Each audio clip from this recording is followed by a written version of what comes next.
അന്നത്തെ കാലത്ത് യുദ്ധമെന്ന് പരിശോധിച്ചാൽ സ്വഹാബത്തിന് നടക്കാനും ഇരിക്കാനും സൗകര്യമില്ലാത്ത കാലഘട്ടം. പീഡനങ്ങൾ ഏറെ സഹിച്ച് ശത്രുക്കളെ പോലെ ആയുധമില്ലല്ലോ.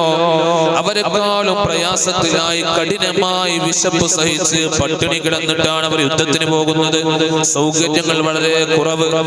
എന്നിട്ട് യുദ്ധം ചെയ്ത് യുദ്ധമുണ്ടല്ലോ നബിയെ, ആ യുദ്ധത്തിനേക്കാളും പവിത്രമാണോ ദുൽഹിജ്ജയിലെ ആദ്യത്തെ 10 ഇബാദത്ത് മഹാന്മാരായ സ്വഹാബത്ത് ചോദിക്കുമ്പോൾ ഫഖാല റസൂലുള്ളാഹി സ്വല്ലല്ലാഹു അലൈഹി വസല്ലം, ആ സമയത്ത് സ്വഹാബത്തിനോട് നബി തങ്ങൾ പറയുന്നു വലൽ ജിഹാദു ഫീ സബീലില്ലാഹ്.